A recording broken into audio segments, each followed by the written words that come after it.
आज सुनिए सुप्रसिद्ध कथाकार, पत्रकार और संपादक रहे रविंद्र कालिया जी की कहानी 9 साल छोटी पत्नी। तो शुरू करें कहानी। 9 साल छोटी पत्नी।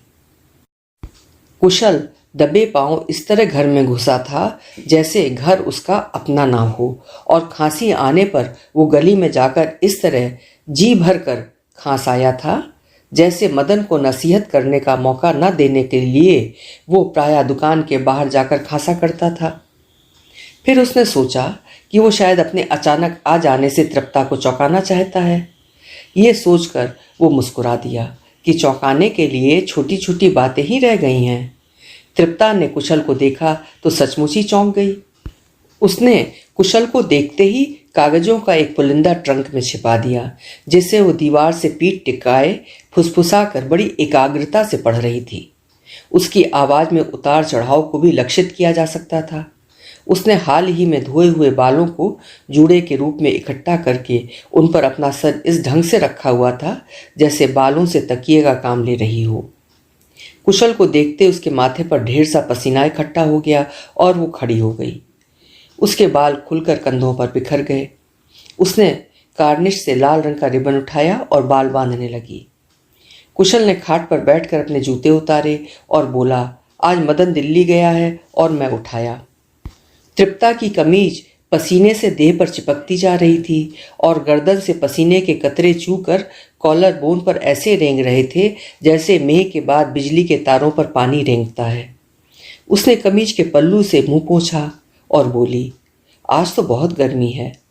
फिर उसने ट्रंक को खाट के नीचे सरकाते हुए कहा, मैं तो समझी थी प्रकाश खाना लेने आया होगा, आप इस समय कैसे आ गए? फिर उसने कुशल के चेहरे की ओर देखते हुए पूछा, तबीयत तो ठीक है? कुशल सोचने लगा कि यदि वो तृप्ता के स्थान पर होता तो इस समय कैसे आ गए के स्थान पर कहाँ से टपक पड़े कहता। तृप्ता को उत्तरोत्तर सुर्ख होते देखकर और ढूंढने पर भी न मिलने के अंदाज में इधर उधर घूमते और दृष्टि दौड़ाते देखकर कुशल ने जेब से माचिस निकालकर तृप्ता की ओर फेंकते हुए कहा, ये लो।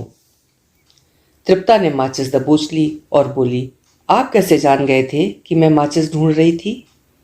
कुशल को मालूम था कि तृप्ता माचिस नहीं ढूंढ रही थी बल्कि छोटी सी बात को लेकर परेशान हो रही थी। उसने केवल उसकी घबराहट कम करने के लिए ही माचिस फेंकी थी। फिर उसने कहा, मैं जानता था स्टोव पर तुम्हारी नज़र नहीं जाएगी, हालांकि तुम्हें मालूम है कि माचिस वहीं पड़ी रहती है। तृप्ता ने स्टोव जलाया और चाय का पानी चढ़ा दिया और फिर स्वयं भी कुशल के निकट खाट पर आकर बैठ गई और पैर हिलाने लगी। कुशल ने कहा, पैर क्यों हिला रही हो? तृप्ता ने पैर हिलाने बंद कर दिए और पास रखा तौलिया उठाकर रगड़ रगड़ कर मुंह साफ करने लगी। पसीना सूख गया था और वो फिर भी तौलिया नहीं छोड़ रही थी। कुशल ने उसे आश्वस्त और शांत करने के लिए अपने लहजे को भरसक स्वाभाविक बनाते हुए कहा, कहानी लिख रही थी क्या? उसने तृप्ता की पीठ थपथपाते हुए कहा, मुझे लगता है कि तुम कहानियां लिखती रहो तो एक बहुत बड़ी लेखिका हो जाओगी। तृप्ता कुशल की ओर देखकर मुस्कुराई और उसकी बुशर्ट पर रेंगती हुई एक चीठी फेंकते हुए बोली, शादी के बाद तो कुछ भी नहीं लिखा, वही पुरानी कहानी पढ़ रही थी जिसे सुनकर आपने मेरा बहुत मजाक उड़ाया था। वो फिर पैर हिलाने लगी और शिकायत की मुद्रा में कुशल की ओर देखने लगी। कुशल ने महसूस किया कि कई बार बेवकूफ़ बनाकर उतना मजा नहीं आता जितना बनकर आता है। परंतु जब तृप्ता बिल्कुल निश्चिंत हो गई कि कुशल पूरा बेवकूफ़ बन चुका है तो कुशल को वो अच्छा नहीं लगा। उसने कहा, अजीब बात है, टांगे तो मेरी दर्द कर रही हैं और हिला तुम रही हो। फिर उसने कुछ देर चुप रहकर कहा, तृप्ता जरा मेरी ओर देखो। तृप्ता ने तौलिए को ऊपर सरकाकर थोड़ी सी आंख नंगी की और फिर तुरंत मुंह छिपाती हुई बोली, आप मुझे डरा क्यों रहे हैं? डरा कैसे रहा हूं? कुशल को हल्की सी खुशी हुई। उसने तृप्ता के हाथ से तौलिया खींचते हुए कहा, देखो स्टोव शायद बुझ गया है। तृप्ता अतिरिक्त त्वरा से भागकर स्टोव की ओर गई जैसे दूध उफन गया हो और फिर कुशल की ओर पीठ करके स्टोव के निकट की पटड़ी पर बैठ गई। सहसा कुशल को लगा कि बाथरूम का नल खुला है। वैसे बाथरूम का नल तब तक खुला रहता है जब तक म्यूनिसिपैलिटी उसकी रगों को पानी मुहैया कर सकती है। इससे पहले गली में शोर कर रहे बच्चों की आवाज़ भी उसे सुनाई नहीं दे रही थी। बच्चों का शोर सुनकर वो सहसा मुस्कुरा दिया। मदन जब कभी मूड में होता है तो दुकान में आने वाले ग्राहकों को कभी कभी कुशल का हवाला देकर सुनाया करता है कि भारत में तभी चैन से सोया जा सकता है। मदन चुटकी बजाकर कुशल को हाफ सेट चाय का ऑर्डर देने का संकेत करते हुए अपनी बात जारी रखता। जब रात को आप बच्चों के चिल्ल पों को लोरी समझें और सुबह गली के नन्हे मुन्नों के सामूहिक रोदन से आप घड़ी का अलार्म का काम लें। इतवार की दोपहर तो कुशल जैसे तैसे करके घर में ही बिता लेता है, परंतु इस समय बच्चों की धींगा मुश्ती ना तो लोरी का काम दे रही थी और ना ही घड़ी के अलार्म की। उसने तृप्ता से पूछा, क्यों तृप्ता, गली के बच्चों के स्कूल कब खुल रहे हैं? तृप्ता ने मुस्कुरा कर गली की ओर देखा। वो शायद अब तक संभल चुकी थी, या शायद उक्त प्रश्न की संभाव्यता से प्रभावित होकर उसने सोच लिया था कि कुशल की दृष्टि इतनी पैनी नहीं है जितनी कि वो समझ बैठी है। वो स्टोव से केटली उतारने लगी। उसने कुशल के लिए चाय का प्याला तैयार किया और कुशल को पकड़ाते हुए बोली, आप शेव बना लें, मैं तब तक आपके कपड़े आयरन कर दूं। कितना अच्छा रहे अगर आज पिक्चर चलें। मेरा ख्याल है पिक्चर तो हम मदन के लौटने तक नहीं जा सकेंगे, उसे दिल्ली जाना था, मैंने पैसे नहीं मांगे। पिक्चर जितने पैसे मेरे पास हैं। तृप्ता ने पैरों से ट्रंक को खाट के और नीचे ढकेलते हुए कहा, कल सोम दे गया था। कुशल की लंबी नाक चाय के प्याले में डूब गई। उसने अंतिम घूंट भरने के बाद खाली प्याला तृप्ता के हाथ में थमाते हुए कहा, पहले चाय का एक और कप, बाद में कुछ और। कुशल कल से ही सोम की चर्चा में आनंद ले रहा था। कल जब सोम घर का पता जानने के लिए दुकान पर आया था तो कुशल जानबूझकर सोम के साथ स्वयं नहीं आया था, बल्कि उसने दुकान के चपरासी के साथ सोम को घर भिजवा दिया था। जब सोम आया था तो कुशल एक पत्र टाइप कर रहा था। जब वो चला गया वो फिर टाइपराइटर पर झुक गया और टाइप करने लगा। सोम डरपोक था कि तृप्ता डरपोक थी? नहीं सयानी। सोम डरपोक था, सोम डरपोक है, सोम डरपोक रहेगा। तृप्ता डरपोक थी, तृप्ता डरपोक। कुशल ने मदन की ओर देखते हुए कागज निकाला और मेज के नीचे ले जाकर रद्दी की टोकरी में फेंक दिया। शाम को जब वो घर लौटा था तो सोम जा चुका था। भोजन के बाद जब तृप्ता तश्तरी में आम ले आई, उसने जानबूझकर नहीं पूछा कि आम कौन लाया। आम की गुठली चूसते हुए तृप्ता ने कहा था, 5 बजे तक सोम आपका इंतजार करता रहा। कुशल ने उत्तर नहीं दिया और तृप्ता को चाय के लिए कहकर नल की ओर चला गया। सोम कह रहा था माँ बहुत याद कर रही थी। नल से लौटकर कुशल ने देखा तृप्ता के गालों पर आम का रस लगा था। उसने तृप्ता की बात अनसुनी कर दी और तौलिए से उसके गाल पोंछ दिए। चाय का दूसरा प्याला पीते पीते कुशल भी पसीने से भीगने लगा। उसने बुशर्ट उतारकर खाट पर रख दी और अपनी छाती के घने बालों में तिरता हुआ पसीना पोंछने लगा। काले बालों के बीच एक सफ़ेद बाल पर उसकी दृष्टि गई तो उसने उसे उंगली से लपेटकर जड़ सहित उखाड़ दिया और फिर छाती पर हाथ फेरने लगा। तृप्ता ने टेबल घसीट कर कुशल के आगे कर दिया और उस पर शेव का सामान टिका दिया। कुशल मुंह पर हाथ फेरते हुए आईने में अपना चेहरा देखने लगा। अब आप शेव बना लीजिए, तृप्ता ने कहा और कुशल की उतारी हुई बुशर्ट को चूहिया की दुम की तरह पकड़कर बाथरूम में ले गई।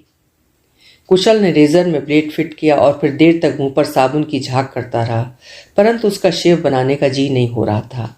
उसे मालूम था कि अगर उसने शेव बना ली तो नहाना भी पड़ेगा और नहाने के लिए वो बिल्कुल तैयार नहीं था।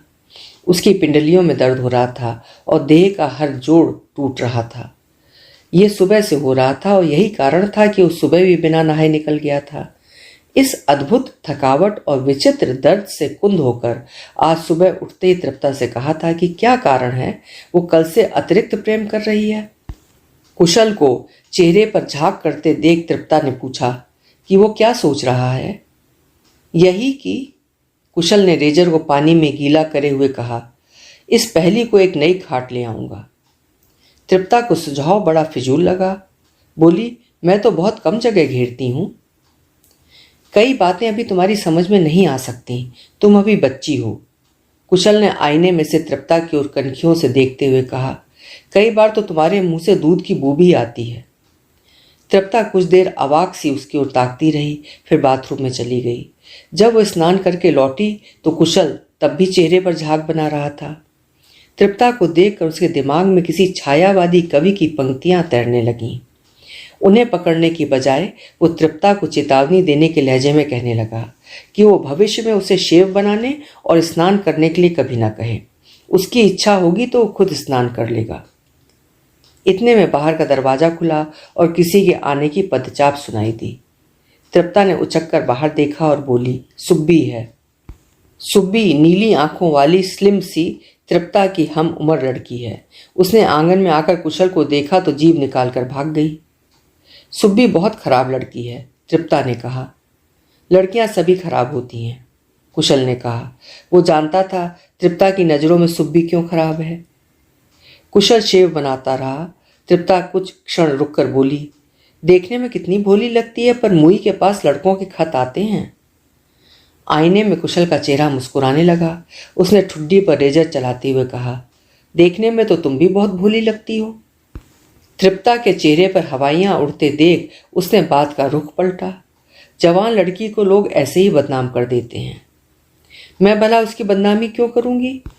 तृप्ता ने बाह में पहनी चूड़ियां अंगुलियों से घुमाते हुए कहा, मैंने खुद देखे हैं उसके पास दर्शन के खत, नासपीटी उनके जवाब भी लिखती है।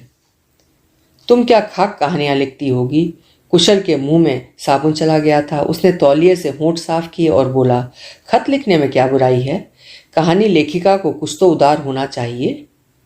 कुशल ने अपनी टांग से ट्रंक को थोड़ा सा सरका दिया और फिर ऐसे पैर हिलाने लगा जैसे ट्रंक संयोग से छू गया हो। आप कोई और मकान देखिए, तृप्ता ने कहा। चीजें रखने के लिए भी जगह नहीं है। सारी रात ट्रंक मेरी पीठ पर चुभता रहता है। सोने से पहले ट्रंक को खाट के नीचे से निकाल दिया करो, कुशल ने कहा। आप शेव क्यों नहीं बनाते। शेव तो अब बन ही जाएगी। कुशल रेजर को पानी के गिलास में घुमा रहा था। जब साबुन उतर गया तो उसने कहा, सुब्बी तो अभी बिल्कुल मासूम है। मुझे समझ में नहीं आता कि तुम उसके बारे में उल्टी सीधी बातें क्यों सोचती रहती हो। आपको बात का पता नहीं होता। और क्या, खत लिखने में मुझे तो कोई बुराई नजर नहीं आती। कुशल ने जानबूझकर तृप्ता से आंख नहीं मिलाई। तृप्ता को कुछ सोचते हुए देख उसने कहा, खत लिखने के अलावा भी कुछ करती हो मैं सोच नहीं सकता।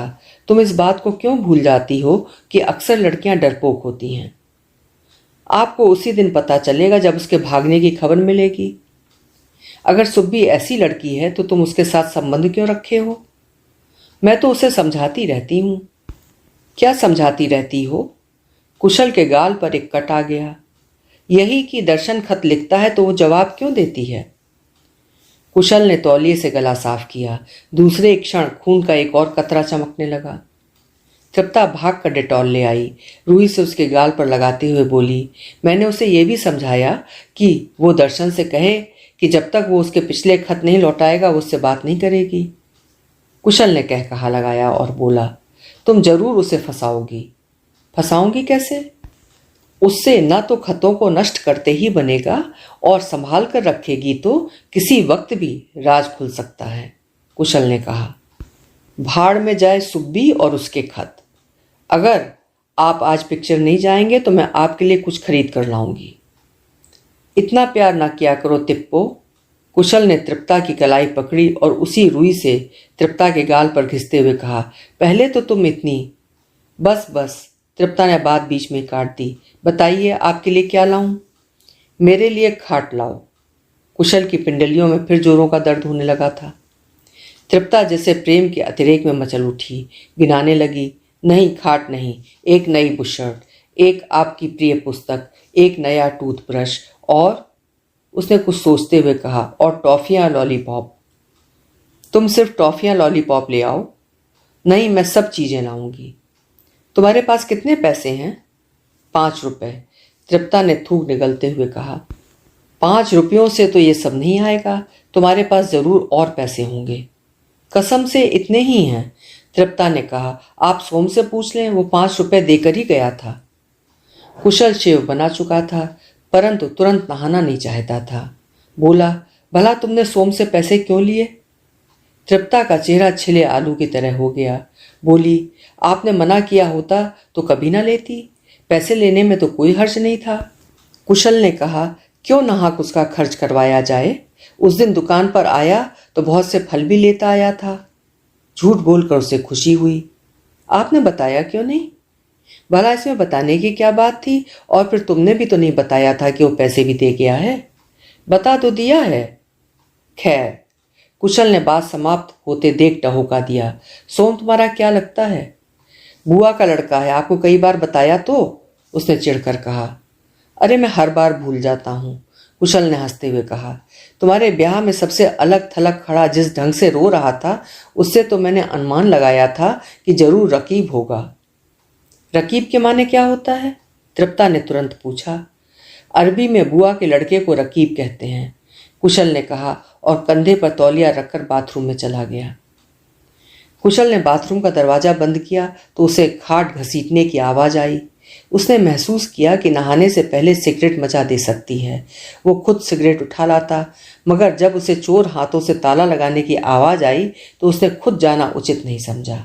उसने तृप्ता को आवाज दी कि वो एक सिगरेट दे जाए। तृप्ता ने दूसरे क्षण झरोके से सिगरेट और माचिस पकड़ा दी। सिगरेट पकड़ते हुए उसके मन में तृप्ता के प्रति प्यार उमड़ने लगा।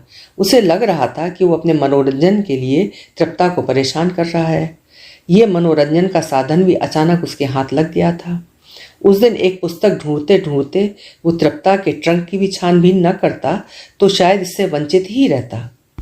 पुस्तक न मिलने पर उसने महसूस किया था कि ट्रंक में वक्त काटने के लिए बहुत सी रोचक सामग्री भरी पड़ी है।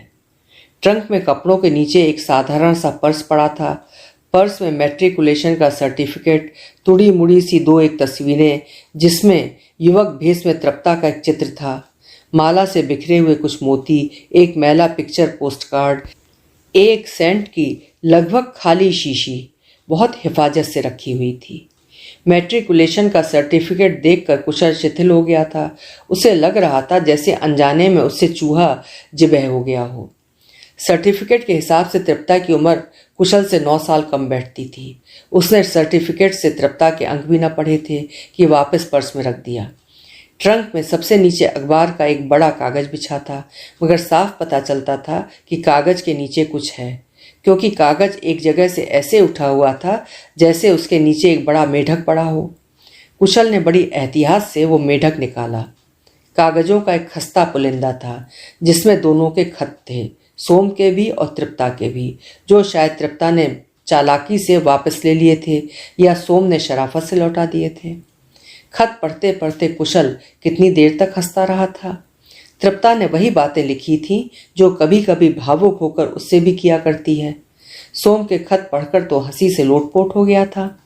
सोम की शक्ल देखकर तो अनुमान नहीं लगाया जा सकता है कि वो इतना भावुक हो सकता है और हिज्जों की इतनी गलतियां कर सकता है। इस बार जब सोम आया था तो उसने थोड़ी बहुत मूछें भी बढ़ाई हुई थीं। कुशल को यह बात बड़ी अजीब लगी थी कि मूछें बढ़ाकर भी आदमी भावुक हो सकता है, मूछों वाला भावुक। शाम को जब तृप्ता बाजार से लौटी तो उसने कहा, तृप्ता तुम 30 बरस की कब होगी? क्यों, आप मुझे बूढ़ी देखना चाहते हैं? नहीं, बूढ़ी नहीं, लेकिन बच्ची भी नहीं। काश तुम 30 साल की होती। कुशल हंस पड़ा था। कुशल गुसल खाने से लौटा तो कमरे का रूप एकदम बदला हुआ था। खाट जो इसके पहले कमरे के ठीक बीच पड़ी थी, अब दूसरे कमरे में खुलने वाले दरवाजे के साथ टिका दी गई थी और उस पर अंगूरी रंग की एक नई शीट बिछी थी। खाट के साथ ही दीवार की बगल में तृप्ता का ट्रंक पड़ा था, जिस पर उसी के द्वारा काढ़ा हुआ एक सुंदर मेजपोश बिछा था और जिसके ऊपर बैठी तृप्ता क्रोशिये से कुछ बुन रही थी। उसने आंखों में काजल की गहरी लकीरें खींच ली थी। होंठ लिपस्टिक के हल्के से स्पर्श से किशमिशी हो गए थे। कुशल ने परिवर्तन देखा तो मुस्कुरा दिया। उसे मुस्कुराते देखकर तृप्ता ने पूछा, आप मुस्कुरा क्यों रहे हैं? तृप्ता क्रोशिये से पीठ खुजलाने लगी, जिससे उसका ब्लाउज कंधे के नीचे से गुब्बारे सा फूल गया था। कुशल के मन में क्षण भर के लिए विचार आया कि वो बाहर का दरवाजा बंद कराए, परंतु स्नान करने से उसकी पिंडलियों को थोड़ा सा सुकून मिला था, जिसे वो कुछ देर और कायम रखना चाहता था। उसने सर पर कंघी फेरते हुए कहा, तुम कहती हो तो नहीं मुस्कुराता? आप कुछ सोच रहे हैं। तृप्ता क्रोशिये पर दृष्टि गड़ाकर बोली। क्या सोच रहे हैं? कुशल ने कुछ सोचने की कोशिश की और कल्पित प्रेमिका का पुराना किस्सा ले बैठा। बोला, दरअसल मुझे शीला याद आ रही थी। जब मैं हंसता था तो वो भी तुम्हारी तरह टोक देती थी। जब मैं सिगरेट पीता था तो मुझसे दूर जा बैठती थी, लेकिन जब कभी उसके घर जाता तो नौकर को भेजकर सिगरेट मंगवा देती। अजीब लड़की थी शीला। कुशल ने सिगरेट सुलगाया और खाली पैकेट नाटकीय अंदाज में दूर फेंक दिया। तृप्ता ने क्रोशिये से आंखें नहीं उठाई। कुशल ने तृप्ता को लक्षित करके धुएं का एक गहरा बादल उसकी ओर फेंका। उसे आशा थी कि ताजी लिपस्टिक पर थोड़ा सा धुआं जरूर जम जाएगा। अपनी बात का प्रभाव न होते देख उसने बात आगे बढ़ाई कि कैसे वो शीला के साथ पिकनिक पर जाया करता था और बस मैं और नहीं सुनूंगी। तृप्ता ने क्रोशिये से आंखें उठाकर कुशल की ओर अविश्वास पूर्वक देखते हुए कहा, आप मुझे बेवकूफ़ बना रहे हैं। कुशल ने एक लंबा कश लिया और बोला, अच्छा अब तुम मुझे बेवकूफ़ बनाओ। इस बार उसने नाक से धुआं छोड़ा। तृप्ता को चुप देखकर उसने कहा, बनाओ भी? क्या यही बेवकूफ़? उसने तृप्ता की ओर सरकते हुए कहा, तुम शायद समझती हो कि मैं पहले ही बेवकूफ़ हूँ। बेवकूफ़ तो आप मुझे बना रहे हैं। तृप्ता का चेहरा सुर्ख हो गया था और कड़वाहट पी जाने से उसने रुआसी सी होकर कहा, रकीब के मानी क्या होता है? बुआ का लड़का। कुशल ने सिगरेट के टुकड़े को पैर से मसल दिया। महान लेखिका होकर इसका भी अर्थ नहीं पता? कुशल को मालूम था कि अब वो कहानी लेखिका का लबादा ओढ़ने के लिए विवश है। आपको मेरा कुछ पसंद भी है? तृप्ता की आंखों में पानी चमकने लगा था। वो चाहता तो आसानी से तृप्ता को रुला सकता था, परंतु उसने ऐसा नहीं किया। इधर उधर सिगरेट का कोई बड़ा टुकड़ा ढूंढते हुए उसने निहायत सादगी से कहा, निश्चित ही मुझे तुम्हारी रचनाएं पसंद आ सकती हैं, लेकिन तुम सुनाओ तब तो। तृप्ता ने कुशल की ओर नहीं देखा, उसकी बात भी अनसुनी कर दी और घुटनों में सर देकर बैठ गई। पहले तो कुशल के जी में आया कि तृप्ता को चुप करवाया जाए और उसी बहाने प्यार भी किया जाए, परंतु उसने महसूस किया कि बिना सिगरेट के कश खींचे प्यार नहीं किया जा सकता। भावुक तो बिल्कुल नहीं हुआ जा सकता। कुशल जानता है कि तृप्ता भावुकता रहित प्यार को स्वीकार नहीं करेगी। उसने घुटनों पर झुकी तृप्ता की ओर देखा और पांव में चप्पल पहनने लगा। तृप्ता के झुककर बैठने से उसकी पीठ भरी पूरी और मांसल लग रही थी। सफ़ेद वायल के ब्लाउज में से उसके ब्रेजरियर की कसी हुई तनियां नजर आ रही थीं। तृप्ता ने कुशल को चप्पल घसीटते हुए बाहर जाते हुए देखा तो सिसकियां भरने लगी। कुशल के मन में तृप्ता के प्रति करुणा उमड़ रही थी। उसे दुकान से इस प्रकार उठाने में कोई तुक नजर नहीं आ रही थी। उसे मालूम है कि अब वो तृप्ता को जितना भी मनाने का प्रयत्न करेगा वो उसी मात्रा में रूठती चली जाएगी। मनाने के इस लंबे सिलसिले से तो दुकान पर दिन भर टाइप करना कहीं आसान है। कुशल ने सोचा और पनवाड़ी से सिगरेट का पैकेट लिया। वो लौटा तो भरे टब में पानी गिरने की वही चिर परिचित आवाज़ सुनाई दी। उसे लगा जैसे सहसा किसी ने देर से उसके कानों में रखी रुई निकाल फेंकी हो या वो बरसों पुराने माहौल में लौट आया हो। उसने देखा तृप्ता खाट पर औंधी लेटी थी और उसे अपना मुंह तकिए में छिपा रखा था। स्टोव पर पानी उबल रहा था और जले हुए कागज स्टोव पर रखे पानी में तिर रहे थे। कुशल ने बड़ी एहतियात से एक स्याह कागज उठाया और तृप्ता की पीठ पर पापड़ की तरह चूर्ण करते हुए बोला, कहानी जला डाली क्या? उठो, ब्याहता स्त्रियां बच्चों की तरह नहीं रोया करती। तृप्ता जो धीरे धीरे सुबक रही थी फपक फपक कर रोने लगी और उसकी हिचकी बंद गई। कुशल खाट के निकट पड़े ट्रंक पर बैठ गया और खुले ताले से खेलने लगा जो मेजपोश पर पेपर वेट सा पड़ा था। सिगरेट सुलगाकर भी वो तृप्ता को चुप कराने का साहस ना बटोर सका। उसे लग रहा था तृप्ता का रोना बिल्कुल जायज है। अभी आप सुन रहे थे रविंद्र कालिया जी की लिखी हुई कहानी 9 साल छोटी पत्नी।